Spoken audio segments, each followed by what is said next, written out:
නව තාරුණ්‍ය නියෝජනය කරන්නෙක් හැටියට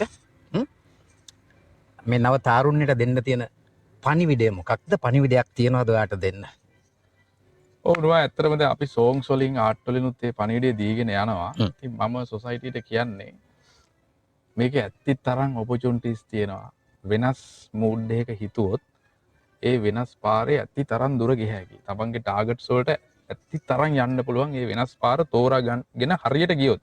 හැබැයි මචං ලෝකේ සිලෙක්ෂන් තමයි නම්බර් 1 බුද්ධිමත්වම කරන්න ඕනේ.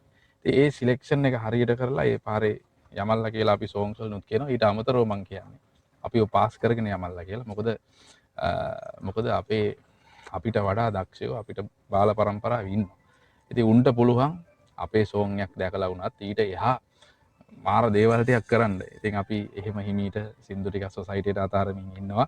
මේ මචං අපි ටිකක් අපිට පුළුවන් විදිහට පෙන්වන වෙනස් ආර්ට් එක උඹලා හිතපල්ලා මේ එතනින් එහා ලෝකයක් කියලා. ඉතින් ඕක තමයි සෝංග්ස් වලදී හැම තැනකම ඉතින් සමහර ඒවා ලියවෙන. ඉතින් මගේ අත්දැකීමුත් ලියවෙනවා. අපේ යාළුවන්ගේ අත්දැකීමුත් ලියවෙනවා. මමත් ලියනවා. අපේ චාමුත් ලියනවා. ඊට අමතරව අපේ ආදරණීය වූ මං වටා ඉන්න ගොඩක් රයිටර්ස්ලා ලියනවා. ආදරණීය මිනිස්සු. ඉතින් ඒ හැමෝම එක්ක අපි ඉතින් හිමින් ගමනක් යමින් ඉන්නවා.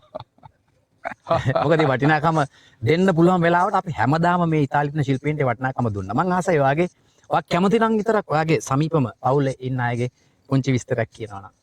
ඔව් දැන් ඇත්තටම මගේ අම්මා අප්පාජි දැන් නැහැ නැති වෙලා ඉන්නේ. නම මොකද? අම්මගේ? අම්මගේ නම නවරත්න මැණිකේ.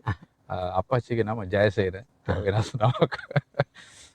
එතකොට ඒ දෙන්න නැති වෙලා ඉන්නේ. ඉතින් මට සහෝදර සහෝදරියෝ කවුරුත් නැහැ මචං. හැබැයි ලංකාව ලෝක වටේ මාර සහෝදරයෝ වගේ ඉන්න සෙට් එකක් ඉන්නවා. ඉතින් ආදරෙත් එක්ක. ඒ කියන්නේ මම හැමදාම කියන්නේ අහනේ උන් අහනවා පැලෙන්නම. ආදරේ උන් ආදරය කරනවා පැලෙන්නම. ඉතින් ඒත් එක මාත් එක්ක අපේ චාම් ඉන්නවා මගේ වයිෆ්. ඉතින් ඒ කියන්නේ කොල්ලෙක් වගේ යාළුවෙක් වගේ එකට සෙට් වෙන්න පුළුවන් කෙල්ලෙක්. ඉතින් මම හිතන්නේ මගේ ලයිෆ් එක ඇතුලේ මගේ මේ මියුසික් ජර්නි එකටත් සෑහෙන සපෝට් කරනවා. කියන්නේ මට මචං අර බැඳලා නැහැ වගේ මේ අපි අර නිදහසේ හිටියා වගේ රිලැක්ස් එකක් තියෙනවා. ඒ නිසා මම තාම එයාට කියන්නේ අපේ කෙල්ල කියලා වයිෆ් නෙවෙයි අපේ මගේ කෙල්ල කියලා මම කියන්නේ. ඉතින් චාම් මතක් කරනවා අපේ සින්දු ඔය කලිෆා හැම ලියද්දිරුත් අපි දෙන්න ලිව්වේ. ඉතින් අපේ ඔය බැක් සයිඩ් එකක් සින්දු එහෙමත් අපි දෙන්න ලිව්වේ. ඉතින් චාමුත් අපේ ඉතාලි සිද්ධියට ආවා. ඉතින් මාත් එක්ක අපි දෙන්න ඔය යනවා. රවුමක් ගන්න රටවල් වටේ ඉතින් එන්න කිව්වම අපි දෙන්නම යනවා ඉතින් ආදල් එකේ. ඉතින් ඒත් එක්ක ලංකාවේ ඉන්නවා අපේ සින්දු අහන ආදරණීය උන් ටිකක්. සෑහෙන පිරිසක් මම උන්ට කියන්නේ පරතරයට විඳින සුළුතරය කියලා. ඉතින් මචං උඹලව මතක් වෙනවා මට මේ රටවල් වලට එද්දි. උඹලට ආදරේ ඇත්තටම. ඒත් එක්ක ලංකාවේ ලෝකේ අපේ සින්දු අහන උඹලා ඔක්කොටම බොහොමත්ම ආදරේ බොහොමත්ම ස්තුතියි කියනවා. ජය වේවා හැමෝටම.